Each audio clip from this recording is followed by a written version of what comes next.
Sahabat, bayangkan ketika banyak manusia di alam kuburnya menjerit karena siksaan, sementara Anda tersenyum tenang karena amal yang sederhana ini menjaga Anda. Bayangkan pula ketika di hari kiamat, saat ribuan orang digiring menuju neraka, Allah justru memanggil nama Anda. Wahai hambaku, masuklah ke surga dari pintu kanan. Apakah mungkin kita bisa mendapatkan karunia besar itu hanya dengan sebuah amalan ringan sebelum tidur? Subhanallah, jawabannya adalah iya. Cukup dengan 2 surah pendek yang diajarkan Rasulullah SAW.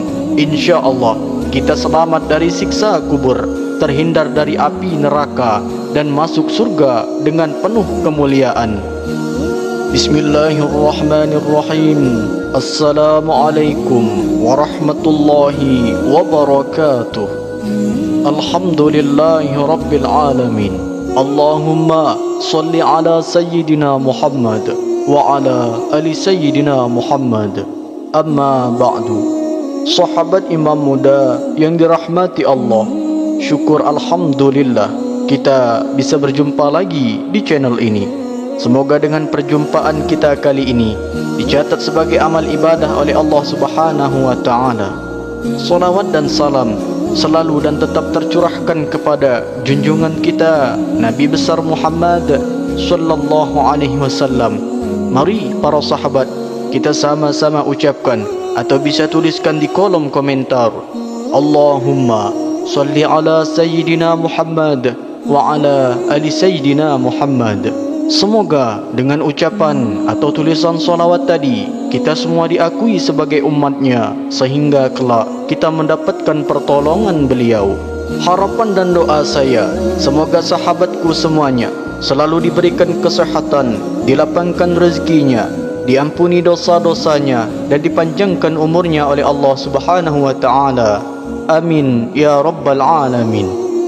Sahabat Imam Muda yang dirahmati Allah, pernahkah Anda merenung di malam hari saat tubuh terasa letih, mata ingin terpejam, namun hati tiba-tiba gelisah membayangkan kehidupan setelah kematian? Bagaimana keadaan kita saat dimasukkan ke dalam liang lahat, sendirian tanpa teman, tanpa keluarga, tanpa harta, dan tanpa jabatan? Bayangkan tubuh kita terbujur kaku, lalu ditimbun tanah setapak demi setapak. Di atas kita orang-orang yang dulu mencintai kita mulai pergi satu demi satu, hingga akhirnya kita benar-benar sendirian. Saat itulah dimulailah perjalanan panjang yang disebut dengan alam kubur. Pertanyaannya, apakah kita akan mendapatkan cahaya dan ketenangan, atau justru kegelapan dan siksaan? Sahabatku, inilah pertanyaan yang sering membuat hati manusia bergetar. Bahkan orang-orang saleh sekalipun merasa takut dengan kondisi di alam kubur. Apalagi kita yang masih sering lalai, kadang meninggalkan kewajiban, kadang terjerumus dalam dosa.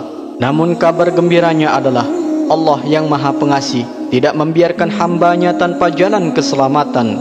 Rasulullah SAW memberikan bimbingan agar kita selamat dari siksa kubur dan neraka, bahkan disambut masuk ke dalam surga dengan penuh kemuliaan. Dan yang membuat hati ini semakin berbahagia, jalan itu begitu ringan, begitu mudah, namun pahalanya sangat agung.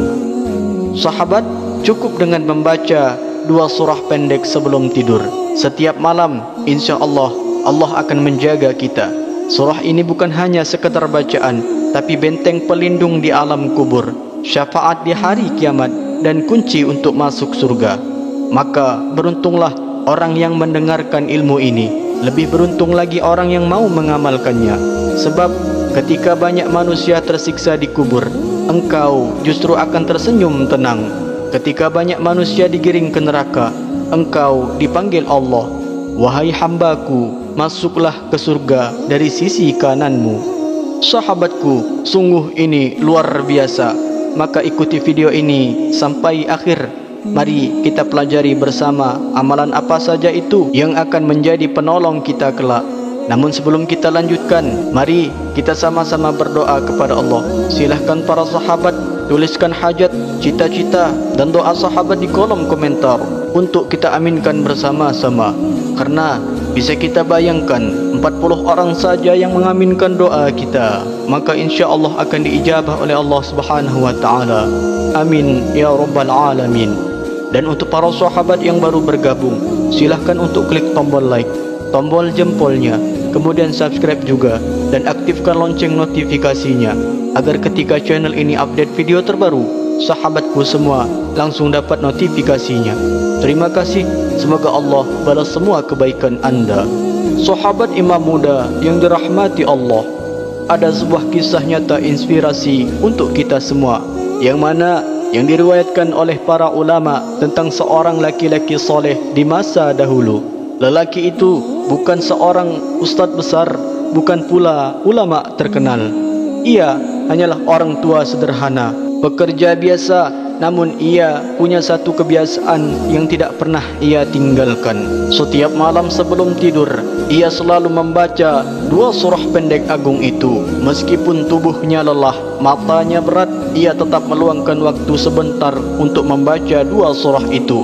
Ia berkata kepada anak-anaknya, "Ayah mungkin tidak banyak amal, tidak punya harta untuk disedekahkan, tapi ayah ingin membawa bekal ini untuk menemani di kubur nanti."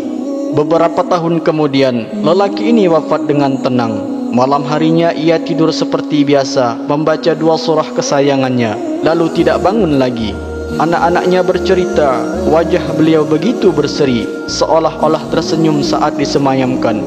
Orang-orang kampung pun heran, karena mereka merasakan ada aroma wangi di sekitar rumahnya, padahal ia tidak meninggalkan apa-apa kecuali amal sederhana itu. Para ulama lalu berkata, itulah bukti janji Rasulullah SAW, 2 surah yang menjadi pelindung dari siksa kubur, dan 1 surah lagi akan memanggil pembacanya masuk ke dalam surga. Sahabat, kisah ini bukan dongeng. Ia adalah gambaran nyata bahawa siapapun yang istiqamah membaca 2 surah ini sebelum tidur, insya-Allah Allah jaga dari siksa kubur dan kelak dibela di hari kiamat. Sahabat imam muda yang dirahmati Allah, dari kisah di atas tentu kita ingin mengalami hal yang sama. Oleh karena itu, inilah cara mengamalkannya, runtut, jelas dan bisa langsung dipraktikkan. Saya sertakan juga dalil serta variasi bacaan sesuai yang diajarkan Rasulullah SAW. Yang pertama, niat yang ikhlas. Sebelum membaca, niatkan dalam hati para sahabat, "Ya Allah, aku membaca surah ini semata-mata untuk mengharap ridha-Mu, agar Engkau selamatkan aku dari siksa kubur, neraka, dan Engkau masukkan aku ke dalam surga." Lalu yang kedua, surah yang dimaksud atau yang akan kita baca, yakni yang pertama, yaitu surah Al-Muluk atau Tabarak. Bacalah surah Al-Muluk 30 ayat ini sebelum tidur. Surah ini disebut juga Al-Mani'ah atau penghalang, karena ia menghalangi pembacanya dari siksa kubur. Rasulullah SAW tidak pernah tidur kecuali setelah membaca akan surah ini. Lalu yang kedua, surah Al-Ikhlas. Setelah membaca surah Al-Muluk, bacalah surah Al-Ikhlas ini minimal dibaca sebanyak 3 kali, sebagaimana diajarkan Rasulullah SAW. Jika sanggup, bacalah 100 kali sebelum tidur. Adapun keutamaannya, kelak di hari kiamat Allah akan memanggil, "Wahai hambaku, masuklah engkau ke dalam surgaku dari pintu kananmu." Lalu yang ketiga, sunnah tambahan Rasulullah. Diriwayatkan dari Sayyidina Aisyah radhiyallahu anha, Rasulullah SAW setiap malam menggabungkan kedua telapak tangan, meniupnya sedikit, lalu membaca surah Al-Ikhlas, surah Al-Falaq dan surah An-Nas. Setelah itu beliau mengusapkan kedua telapak tangannya ke seluruh tubuh yang bisa dijangkau, dimulai dari kepala, wajah, lalu di seluruh tubuh, dilakukan sebanyak 3 kali. Yang keempat, posisi tidur. Jadi setelah membaca 2 surah ini, tidurlah dengan posisi miring ke sebelah kanan, sebagaimana Rasulullah SAW. Bacalah doa sebelum tidur, "Bismikallahumma ahya wa amut." Artinya, dengan nama-Mu ya Allah, aku mati, dan dengan nama-Mu ya Allah, aku hidup. Lalu yang kelima, istiqamah. Amalkan ini setiap malam sebelum tidur. Jangan tinggalkan. Meski singkat, insya-Allah menjadi tabungan akhirat yang sangat besar, yakni yang pertama menyelamatkan dari siksa kubur, yang kedua memberikan syafaat di hari kiamat, yang ketiga memberikan pintu surga dengan kemuliaan. Sahabat imam muda yang dirahmati Allah, dua surah agung ini, yakni surah Al-Muluk dan surah Al-Ikhlas, adalah bekal sederhana namun sangat agung nilainya. Betapa banyak orang yang lalai dengan amalan ringan, padahal justru itulah yang bisa menjadi pelindung kita di kubur, menolong di hari kiamat, dan pembuka jalan menuju surga. Maka jangan biarkan satu malam pun berlalu tanpa membaca keduanya. Ringan di lisan tapi berat di timbangan amal. Surah Tabarak akan datang membela kita dari siksa kubur, dan surah Al-Ikhlas akan memanggil kita masuk ke surga dengan penuh kemuliaan. Semoga Allah menjadikan kita hamba-hamba yang istiqamah, diberikan umur yang panjang dan berkah, rezeki yang melimpah, kesehatan yang paripurna, dan wafat dalam keadaan husnul khotimah. Amin ya rabbal alamin. Wallahu alam bisawab. Akhirul kalam. Wassalamualaikum warahmatullahi wabarakatuh.